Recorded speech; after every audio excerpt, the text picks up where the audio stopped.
we need to ask the question whether or how much of this mess is down to Arteta. One thing I really didn't like was how prickly he was afterwards. I don't think there's any need for that. There's clearly things going wrong. I mean, and he has to be accountable for at least some of it, doesn't he, Dean? I'm going to back him, and I'll tell you why I'm going to back him. Okay. And it's hard because in the last 10 games of the form table, they're in the bottom 3. They're only better than Sheffield United and West Bromwich Albion. But wow. If I'm an Arsenal fan and I've watched the way he's come into that football club, I think he's trying to do the right things. He doesn't want play. People are going, Ozil needs to come back in because of his talent. Well, hang on a minute. He was playing, and he wasn't giving you anything. He certainly wasn't giving you the good side of his game, and he wasn't giving you any work rate and discipline in terms of defensively anyway. So at the time, I think probably most Arsenal fans would say they were backing him to, freeze Mesut Ozil out. And I think the club have got to look at themselves as well. Of course, the manager's going to have a big say in who comes in, of course. But as a club now, you've got so many staff, so many scouts, so many people doing the research on players. You have to do the research on a player's character. Now, of course, that can be difficult to really dig deep enough to find out what they're like. But that's your job. If you're going to spend a lot of money on players, it's your job to find out what type of characters they are. Now, to start with, everything was rosy. You won a trophy. I thought the style of play, the way they were pressing, the way they were working, the back three looked a lot more solid. Players who were written off were suddenly back in the side, and everyone's going, actually, he's getting a bit of a tune out of these players. Well, what's suddenly gone wrong? Well, as far as I'm concerned, the players don't want to do it anymore.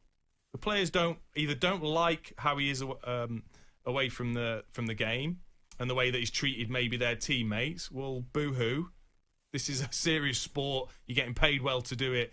There's a certain standard you should be setting every single day, every single game.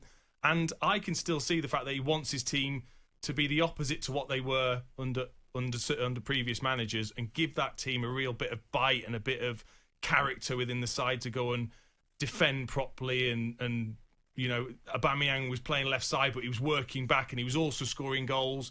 Where's all that suddenly gone? Now, and forget about discipline. Teams throughout history have had players that have had bad discipline, good and bad players. It happens. Players are stupid. They do stupid things in stupid moments. But judge the player on how he actually plays. And, for example, Xhaka, he hasn't been good enough this season. Forget about the discipline. Other players, El Neni could have been sent off easily. Pepe's been... Players do stupid things. But I think he is trying to do exactly the right thing for that football club. And at the moment, the players have decided they don't want to go with him. So it's a big ship to turn around, but you're saying stick with him because the long term it will benefit Arsenal. That's your belief, yeah? I would stick with him because I think I can see the way he wants that football team to play, the football club to be run.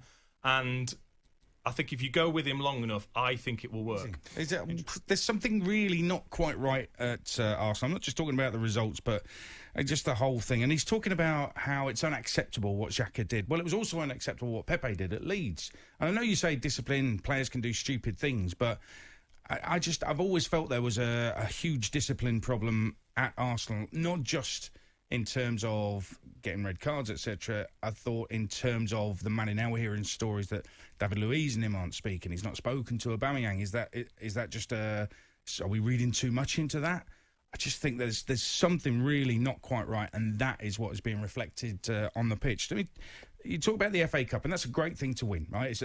I always call it a great day out, okay? Because, well, it is, but it's not a sign of greatness, is it, anymore? No. It's wonderful. I mean, you'd love to have won an FA Cup in your career. I'd love my team to win the FA Cup. We'd all love to win an FA Cup. And Arsenal did it, but it basically did it being outplayed by Leeds, beating a League One side, beating Sheffield United and Bournemouth, and then the two games he's still living off, Man City in the semi-final and Chelsea, where they got incredibly lucky in the final. So he's living off those two games and a trophy, which is not a bad thing. But when you look at the overview, is that a sign of greatness? No. So he's still got a huge amount to prove, because I think the rest of his tenure, the year he's had there, has not been special at all. Are there positive signs? I don't see them. I think you're indicating that you do. I don't. Man management, I don't see any positive signs there. Tactics, I see nothing particularly special.